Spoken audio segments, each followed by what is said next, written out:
नमस्कार दोस्तों, डेट है आज की 9 जुलाई 2021 और स्वागत है आपका एडिटोरियल डिस्कशन में।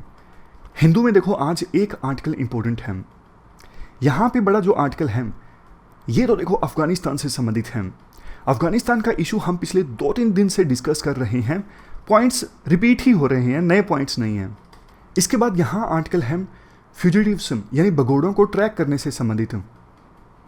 इसे हम डिटेल से डिस्कस करेंगे, लेकिन जिस आर्टिकल को हम सबसे ज़्यादा डिटेल से डिस्कस करेंगे है वो है फार्मर प्रोड्यूसर ऑर्गेनाइजेशंस से संबंधित। ये इशू काफ़ी ज़्यादा सुर्खियों में रहा है और हिंदू ने इस पर आर्टिकल कवर नहीं किया है। तो बिजनेस लाइन जो हिंदू की सिस्टर ऑर्गेनाइजेशन है, बिजनेस लाइन का इंपॉर्टेंट आर्टिकल है फार्मर प्रोड्यूसर ऑर्गेनाइजेशन से संबंधित, उसको हम आज की अपनी डिस्कशन में शामिल करेंगे। वैसे ये जो इशू है ना यहाँ पे, क्या सिर्फ एक चुने हुए विधायक को ही चीफ मिनिस्टर बनना चाहिए? उत्तराखंड में आपने देखा होगा, वहाँ के सीएम ने रिजाइन कर दिया था क्योंकि वो विधायक नहीं बन सके। कोविड के चलते इलेक्शन हो नहीं पाया, 6 महीने के अंदर अंदर विधायक बनना जरूरी है, नहीं बन सके तो उनको इस्तीफा देना पड़ा। हालांकि ये जो आर्टिकल है ना इंटरव्यू की फॉर्म में है, तो पॉइंट्स कंपाइल करने में टाइम लगेगा। तो आज इसके पॉइंट्स कंपाइल करके कल हम ये इशू डिस्कस करेंगे। क्या सिर्फ एक चुने हुए रिप्रेजेंटेटिव को ही सीएम होना चाहिए या फिर कोई पर्सन विधायक ना होते हुए भी सीएम बन सकता है? ऐसा प्रोविज़न हमें लाने की आवश्यकता है। अभी एक क्वेश्चन जो आपको अटेम्प्ट करना है वो देख लीजिए। Explain the role that farmer producer organisations play to resolve the distress of farmers in India. हमारे देश में किसानों का डिस्ट्रेस सोल्व करने के लिए फार्मर प्रोड्यूसर ऑर्गेनाइजेशन क्या रोल प्ले कर सकती हैं, ये आपको एक्सप्लेन करना है। और क्या और किया जा सकता है इन फार्मर प्रोड्यूसर ऑर्गेनाइजेशंस को और ज़्यादा इफेक्टिव बनाने के लिए। 250 वर्ड्स में आपको इस क्वेश्चन का आंसर देना है। अब चलिए डिस्कशन स्टार्ट करते हैं। First important article farmer producer organisations से संबंधित है। आप जीएस पेपर 3 के इस टॉपिक से आर्टिकल को रिलेट कर सकते हो। ये सारे एस्पेक्ट्स हम कवर करेंगे इस आर्टिकल के डिस्कशन में। देखो आज के समय में जो फार्मर्स हैं काफ़ी तरह के चैलेंजेस का सामना कर रहे हैं एग्रीकल्चर सेक्टर में, जिस वजह से उनका इनकम लेवल नहीं बढ़ पा रहा है। अगर कुछ मेजर चैलेंजेस की बात करें, इनपुट कॉस्ट जो है यानी खेती करने पर जो खर्चा है वो एक तरफ इंक्रीज हो रहा है, दूसरी तरफ किसानों को उनकी फसलों के उचित दाम नहीं मिल पा रही हैं। फर्टिलाइजर्स महंगा हुआ है, डीएपी पे तो सरकार ने सब्सिडी दे दी, हमने आर्टिकल भी डिस्कस किया था, लेकिन काफ़ी सारे और भी फर्टिलाइजर्स हैं जो महंगे हुए हैं, पेस्टिसाइड्स महंगे हुए हैं। इसके बाद poor economy of the scale, देखो फ्रेगमेंटेशन ऑफ लैंड काफ़ी ज़्यादा हुआ है। अभी ज़्यादातर हमारे देश में जो किसान हैं छोटे किसान हैं या फिर मंझले किसान हैं जिनके पास थोड़ा थोड़ा लैंड है। अब उस छोटे से लैंड पर खेती की जाती है ना, तो देखो बड़ी बड़ी मशीनों का इस्तेमाल किया जा सकता और सामान भी जो खरीदना पड़ता है वो थोड़ा थोड़ा खरीदना पड़ता है। फर्टिलाइज़र थोड़ा खरीदा, दूसरी चीज़ें थोड़ी, बीज थोड़े खरीदे। अब थोड़ा थोड़ा आप सामान खरीदोगे तो आपको महंगा मिलेगा ना। अगर इकोनॉमी ऑफ द स्केल हो यानी ज़्यादा ही आप सामान खरीदो और ज़्यादा ही आप अपनी पैदावार बेचो तो किसानों को ज़्यादा फायदा होगा। तो इन सब समस्याओं का देखो एक समाधान हो सकता है। क्या? Farmer producer organisation. मान लीजिए किसी गांव में 5 किसान हैं, A B C D E. ये 5 किसान मिल के एक कंपनी बनाते हैं जिसका नाम रखा जाता है Ramgarh wheat producer organisation. Ramgarh इनके गांव का नाम था, तो अपने गांव के नाम पर इन्होंने रामगढ़ व्हीट प्रोड्यूसर ऑर्गेनाइजेशन नाम रख दिया अपनी कंपनी का। देखो अब ये जो कंपनी है वो इन 5 किसानों की तरफ से इनपुट को परचेज करती है। पहले सारे जो किसान थे वो अलग अलग फर्टिलाइजर परचेज कर रहे थे, लेकिन अब ये कंपनी इन 5 की तरफ से किसी शॉपकीपर से डील करती है डायरेक्टली। तो ज़्यादा सामान अब ये प्रोड्यूसर ऑर्गेनाइजेशन खरीदेगी तो इन्हें सस्ता मिलेगा, और वीट की जो प्रोड्यूस है वो भी देखो इस कंपनी के द्वारा बेची जाएगी डायरेक्टली, तो बार्गेनिंग पावर इस कंपनी की बढ़ेगी। अगर देखो इंडिविजुअल किसान बेचता वो वीट अपनी पैदावार को तो उसकी बार्गेनिंग पावर कम होती, उसको उसकी फसल के उचित दाम मिलते। लेकिन 5 की तरफ से ये प्रोड्यूसर ऑर्गेनाइजेशन डील करेगी तो बेहतर दाम दिलवा पाएगी इन 5 किसानों को वीट के। तो यही है फार्मर प्रोड्यूसर ऑर्गेनाइजेशन का कंसेप्ट। एग्जाम्पल में तो देखो हमने सिर्फ 5 किसानों की बात की। जब हजारों किसान एक साथ आएंगे, इस प्रकार की कंपनी बनाएंगे, या फिर कोई और ऑर्गेनाइजेशन के नाम पे रजिस्टर करेंगे अपने आप को, तो वो ऑर्गेनाइजेशन देखो कितना फ़ायदा किसानों का करवा सकती है, ना सिर्फ इनपुट लेवल पे बल्कि आउटपुट लेवल पे भी।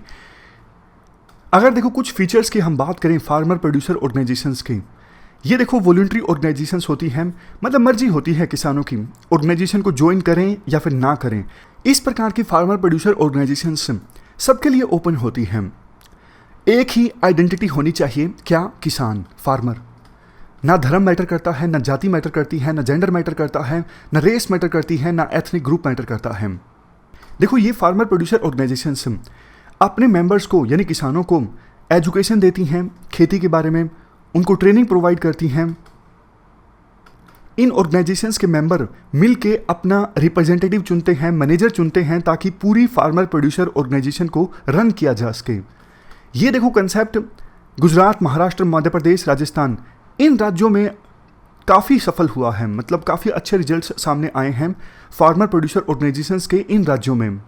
एग्जाम्पल के तौर पर राजस्थान का एक डिस्ट्रिक्ट है पाली डिस्ट्रिक्ट। यहाँ पे ट्राइबल महिलाओं ने मिलके एक प्रोड्यूसर कंपनी बनाई, यानी फार्मर प्रोड्यूसर ऑर्गेनाइजेशन बनाई, और अब वो ऑर्गेनाइजेशन काफ़ी ज़्यादा प्राइसेस दिलवा रही है अपने मेंबर्स को कस्टर्ड एप्पल्स के। तो इस प्रकार से अभी तक हमने आर्टिकल में डिस्कस किया कि फार्मर प्रोड्यूसर ऑर्गेनाइजेशंस के काफ़ी सारे फ़ायदे होते हैं, लेकिन देखो बिल्कुल सारी पिक्चर पॉजिटिव नहीं है, कुछ इश्यूज भी इन्वॉल्व हैं फार्मर प्रोड्यूसर ऑर्गेनाइजेशंस के साथ। जैसे सबसे पहला इशू तो ये है लैक ऑफ प्रोफेशनल मैनेजमेंट। देखो अभी तक तो हमने सब कुछ आइडियल डिस्कस किया कि हाँ फार्मर प्रोड्यूसर कंपनी जो है वो किसानों के लिए बार्गेनिंग पावर इंक्रीज़ कर सकती है, सस्ता फर्टिलाइज़र खरीद के दे सकती है, क्योंकि इकट्ठा बहुत सारा खरीदेंगे तो थोड़ा दाम कम हो जाएगा। लेकिन देखो ट्रेन मैन पावर की कमी होती है इन फार्मर प्रोड्यूसर ऑर्गेनाइजेशंस में। एकदम एक्सपर्ट लोग होने चाहिए रिप्रेजेंटेटिव के तौर पे, जो बार्गेनिंग कर सके सरकार के साथ में या फिर बड़ी बड़ी कंपनीज के साथ में। तो ऐसे ट्रेंड मैन पावर की कमी देखने को मिलती है और करप्शन भी काफ़ी ज़्यादा देखने को मिलता है। जो लोग चुने जाते हैं फार्मर प्रोड्यूसर ऑर्गेनाइजेशंस में मैनेजर के तौर पर, वो अपनी मनमानी करते हैं और वो कंपनीज के साथ किसी प्रकार का कोई समझौता कर लेते हैं ताकि उनको तो फ़ायदा हो लेकिन किसानों को इतना ज़्यादा लाभ ना पहुँचे। तो ट्रांसपेरेंसी होनी चाहिए फार्मर प्रोड्यूसर ऑर्गेनाइजेशंस के कामकाज में। नेक्स्ट है वीक फाइनेंसिस। देखो फार्मर प्रोड्यूसर ऑर्गेनाइजेशन किसानों का यानी इन ऑर्गेनाइजेशंस के जो मेंबर होते हैं उनका बहुत भला कर सकती हैं, उनको सस्ती इंटरेस्ट रेट पर लोन दिलवा के, क्योंकि बैंकों से किसानों को आसानी से लोन मिलता नहीं है, मजबूरी में उन्हें लोकल जो मनी लेंडर्स हैं उनसे लोन लेना पड़ता है, जो कि बहुत ज़्यादा महंगा लोन उन्हें देते हैं, यानी ज़्यादा इंटरेस्ट रेट चार्ज करते हैं। लेकिन ये जो फार्मर प्रोड्यूसर ऑर्गेनाइजेशन है ना, दिक्कत ये है इनके पास भी फंड्स की कमी होती है, बैंक इन्हें भी लोन नहीं देते कोलेटरल के अभाव में, यानी कोई चीज़ गिरवी रखोगे तभी तो लोन मिलेगा ना। तो या तो क्रेडिट हिस्ट्री आपकी अच्छी होनी चाहिए, यानी पास्ट में आपने जो भी लोन लिए बैंकों से वो चुका दिए, या तो क्रेडिट हिस्ट्री ऐसी होनी चाहिए इन फार्मर प्रोड्यूसर ऑर्गेनाइजेशंस की, या फिर कोई चीज़ ये गिरवी रखें, अदरवाइज इन्हें बैंक भी आसानी से लोन देते नहीं हैं। तो दिक्कत उनको आती है जो नई फार्मर प्रोड्यूसर ऑर्गेनाइजेशंस हैं, अभी अभी फार्मर प्रोड्यूसर ऑर्गेनाइजेशन खोली है, तो क्रेडिट हिस्ट्री तो है ही नहीं, नई ऑर्गेनाइजेशन है और गिरवी रखने के लिए कुछ है नहीं, तो इन फार्मर प्रोड्यूसर ऑर्गेनाइजेशंस को आसानी से क्रेडिट नहीं मिलेगा ताकि वो क्रेडिट अपने मेंबर्स को दे सकें। इसके बाद नेक्स्ट है lack of risk mitigation mechanism.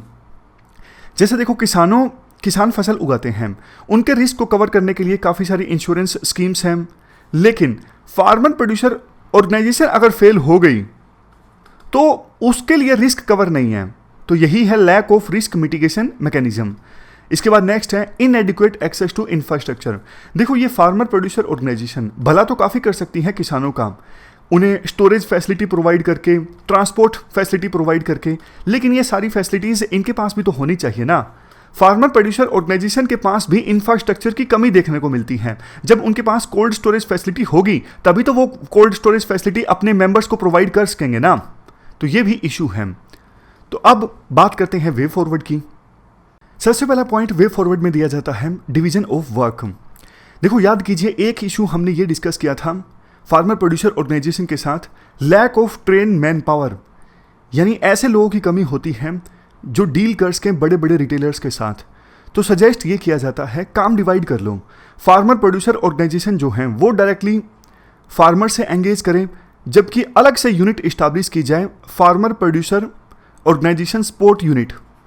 ये देखो FPOSU, ये यूनिट इस्टेब्लिश किया जाए, इनमें ट्रेंड लोग हों, इनका काम ही ये हो बड़े बड़े रिटेलर्स के साथ में डील करना, सस्ती दरों पर फर्टिलाइजर्स और दूसरी इनपुट्स किसानों को दिलवाना और ये इंश्योर करना कि किसानों के जो प्रोड्यूस हैं वो डायरेक्ट रिटेलर्स तक पहुंचे, यानी किसानों को उनकी फसलों के उचित दाम मिले। तो इस farmer producer organisation support unit में ट्रेंड लोग हों और स्पेशलाइज्ड काम हो इस सपोर्ट यूनिट का।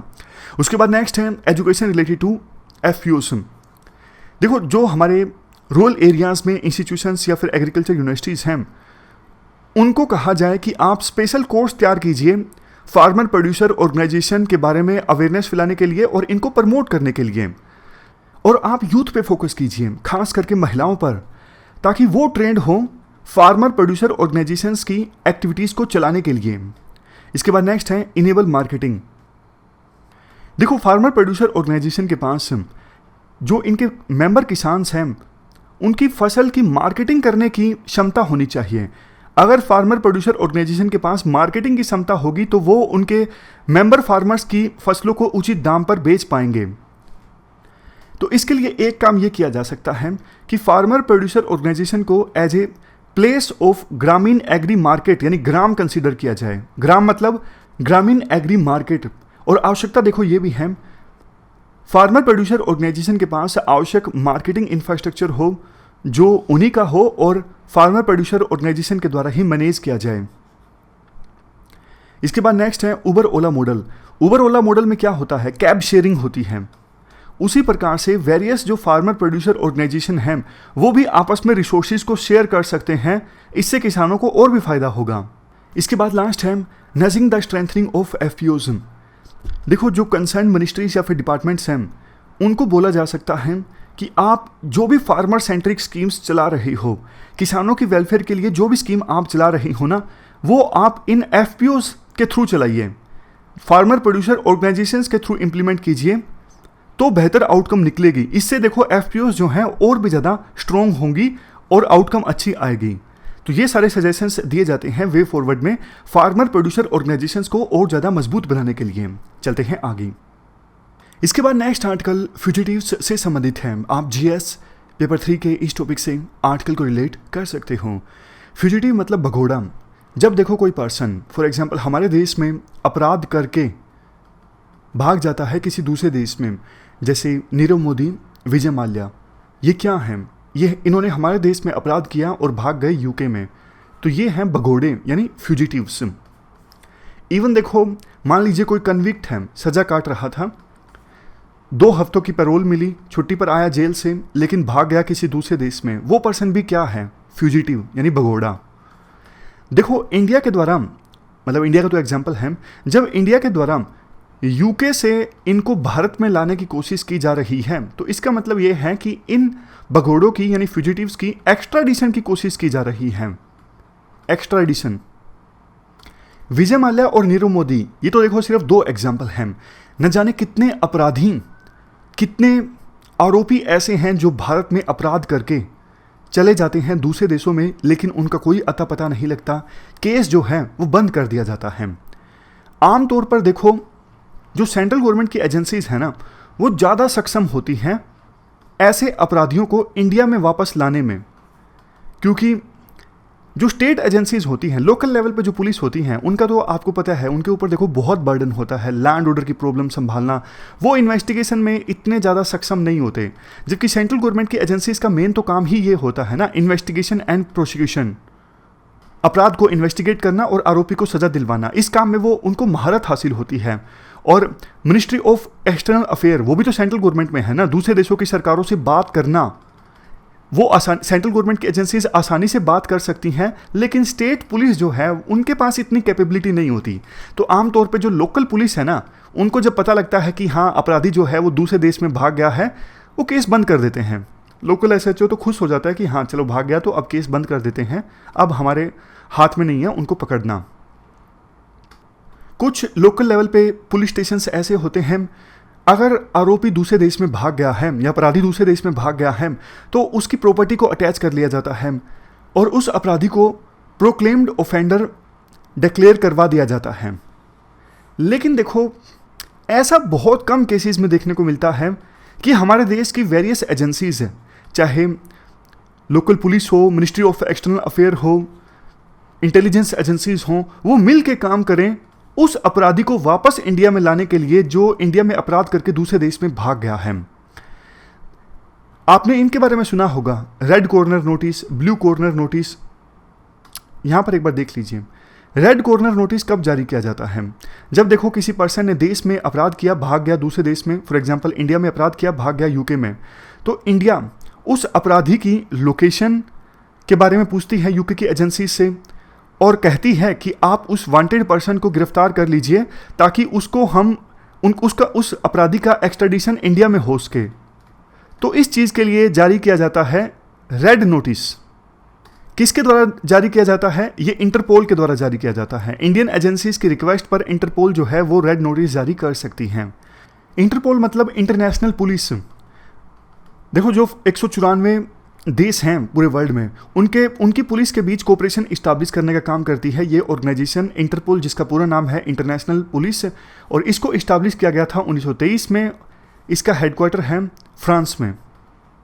और कौन से नोटिस इस इंटरपोल के द्वारा जारी किए जा सकते हैं? ब्लू नोटिस, ताकि क्राइम से संबंधित कोई पर्सन है, उस पर्सन के बारे में एडिशनल इंफॉर्मेशन चाहिए, उस पर्सन की आइडेंटिटी या फिर लोकेशन या फिर एक्टिविटीज से संबंधित इंफॉर्मेशन चाहिए, तब ये ब्लू नोटिस जारी किया जाता है।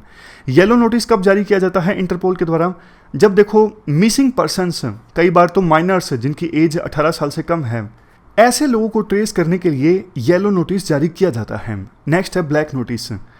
अनआइडेंटिफाइड बॉडी, ऐसी बॉडीज जिनकी पहचान नहीं हो उसकी, डेड बॉडी की हम बात कर रहे हैं, उनसे संबंधित इंफॉर्मेशन मांगने के लिए इंटरपोल के द्वारा ब्लैक नोटिस जारी किया जाता है। मेन तो ये नोटिस हैं। अब क्वेश्चन उठता है, ये नोटिस हमने डिस्कस क्यों किए? इसलिए डिस्कस किए, राइटर कहना चाहते हैं कि देखो हमारे देश की एजेंसीज, खास करके पुलिस, कितनी ज़्यादा सीरियस हैं फुजिटिव्स यानी भगोड़ों को वापस इंडिया में लाने के लिए। वो इससे पता लगता है कि इंडिया ने इंटरपोल से कितने रिक्वेस्ट किए, मतलब इंटरपोल ने इंडियन एजेंसीज की रिक्वेस्ट पर कितने नोटिस जारी किए। रेड कॉर्नर नोटिस जो हैं वो इशू किए गए थे 750 बार इंटरपोल के द्वारा, काफ़ी कम है।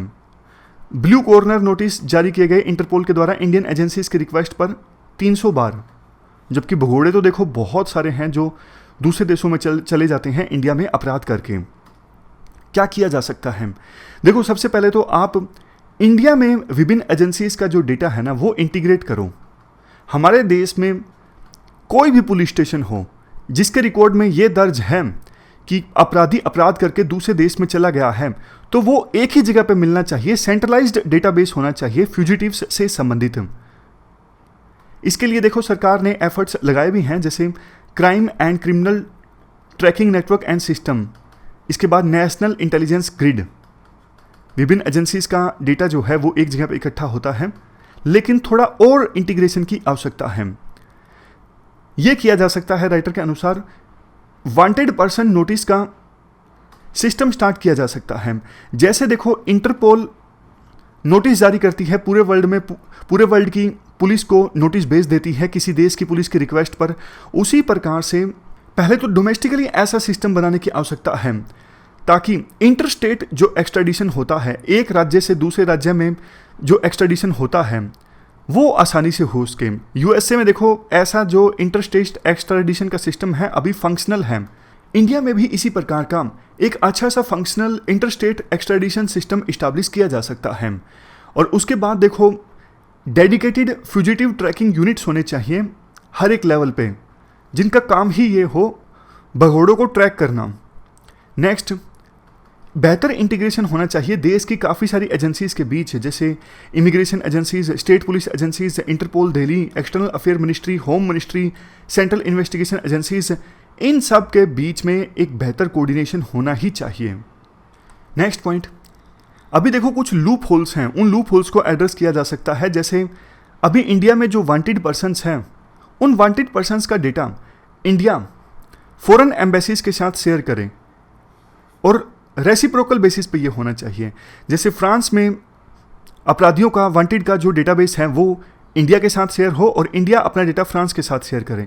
इसके लिए ज़्यादा से ज़्यादा बायलेटरल और मल्टीलेटरल कन्वेंशन साइन की जा सकती हैं क्रिमिनल मैटर्स से संबंधित, ताकि वास्तव में जब एक्स्ट्राडिशन होना तो डिले ना हो किसी प्रकार का। ऐसा कुछ सिस्टम बनाया जा सकता है, जैसा हमने पहले भी सजेशन डिस्कस किया, स्टेट लेवल पे फ्यूजिटिव्स यानी भगोड़ों को ट्रैक करने के लिए एक डेडिकेटेड यूनिट हो और नेशनल लेवल पे एक इंटीग्रेटेड इंटरनेशनल कोऑपरेशन डिवीजन हो। ये जो इंटीग्रेटेड इंटरनेशनल कोऑपरेशन डिवीजन होगी, इसका काम होगा दूसरे देशों की एजेंसीज के साथ कोऑपरेट करना इंडिया में फ्यूजिटिव्स को एक्स्ट्राडाइट करने के लिए। और स्टेट लेवल पे जो ये फ्यूजिटिव ट्रैकिंग यूनिट होंगी, ये डील करेंगी, किनसे कोऑपरेट करेंगी, ये नेशनल लेवल पे जो इंटीग्रेटेड इंटरनेशनल कोऑपरेशन डिवीजन है इनके साथ।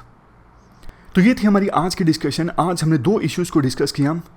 पहला इशू हमने डिस्कस किया फार्मर प्रोड्यूसर ऑर्गेनाइजेशन से संबंधित, और दूसरा इशू हमने डिस्कस किया फ्यूजिटिव्स को ट्रैक करने से संबंधित। हमारी आज की डिस्कशन में इतना ही है। Thank you very much for discussion.